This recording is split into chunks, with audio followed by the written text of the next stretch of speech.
A minha mãe esteve recentemente aqui visitando o Catar, tá? E eu levei a minha mãe para experimentar o melhor doce aqui do Catar, que é dessa Puxa, loja aqui, tá? Ele vem embaladinho nesse papel. E eu vou abrir para mostrar para vocês. Olha, não foi planejado, mas olha veio, só, dizem os portugueses, veio mesmo a calhar.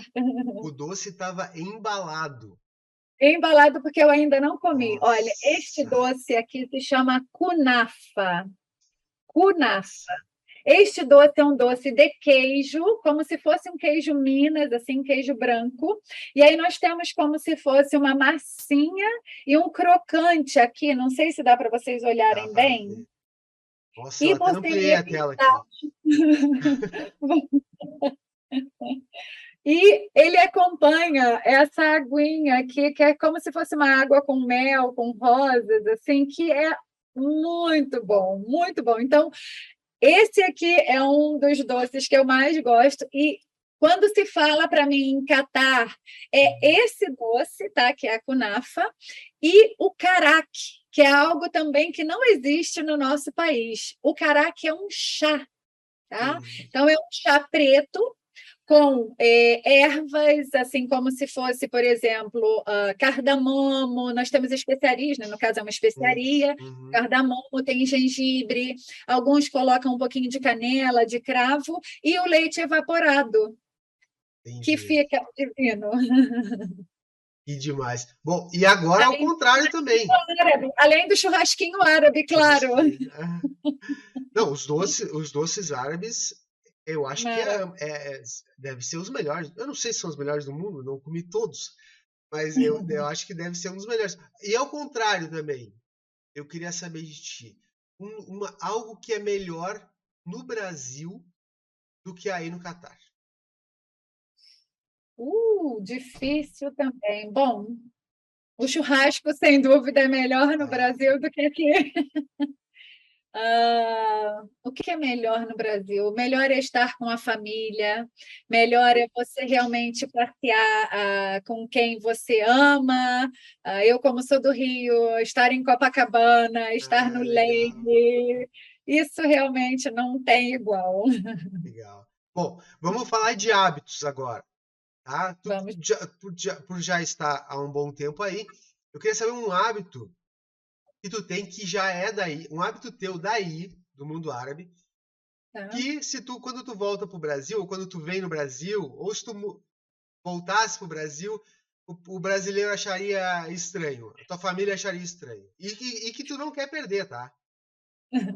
Olha, esse é muito fácil. É. No mundo árabe, nós temos que evitar decotes, temos que evitar os ombros de fora, joelhos de fora. Então, eu estou sempre assim, no mínimo com uma meia manga, assim, mais fechadinha. E às vezes eu vou para o Brasil e a minha irmã fala: Mas olha, você não vai usar uma roupa mais decotada? E eu falo: Não, então, mas você está no Rio, você é Sim, carioca, já perdeu entendi. as raízes. Realmente é algo que eu adaptei e incorporei, né, digamos, agora a minha nova cultura, né, o meu novo estilo, digamos. Tem. E um hábito brasileiro teu que tu não perdeu aí, mesmo esse tempo todo? Ai, comer feijão, Feijão. farofa, e biscoito de goiabinha. Olha, engraçado, né? Sim. Hoje eu vou ter um grupo muito bacana da Liberty Viagens e eu estava falando com o Cleidson, que ele é o dono da agência, e a esposa dele, a Karen, e eles perguntaram: tem alguma coisa que você queira do Brasil? Aí eu, sim. Então ele falou: olha, eu vou mandar para você o biscoito de O goiabinha biscoito de galinha, que demais. do Iraque, olha que louco, né? E o cafezinho Três Corações, ele tá mandando cappuccino. Legal, Obrigada, legal. Cleiton. Eu tenho ainda Ah, algumas perguntas antes da gente terminar sobre o sim, cotidiano daí, tá? Tu, vamos lá. tu lembra de alguma tradição que tem assim, numa refeição, em algum horário do dia? Claro, tirando a questão das orações, né, dos Sim, muçulmanos, sim. né? Mas alguma tradição que tu percebe que é normal das famílias daí? Sei lá, não sei, algum programa de TV que é muito popular? O que tu lembra assim?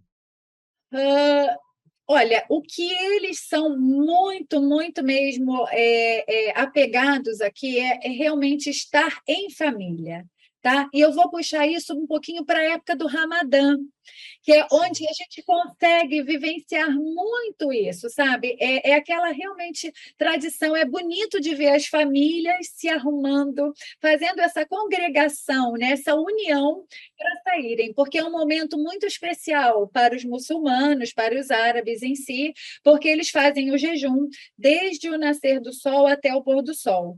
Então, eles não podem, para você ter uma ideia, Tony Eder, nem beber água e nem escovar os dentes durante esse período de jejum, devido ao rigor, realmente é o sacrifício que eles fazem, né, pela purificação espiritual. sim. E então, quando cai ali o pôr do sol, onde tem a primeira refeição do dia, que é o desjejum, que é chamado de iftar, isso é muito, muito celebrado, porque as famílias, aqui eles usam muito aquelas Land Cruisers, as Lexus, que são os jipões que a gente chama no Brasil, né?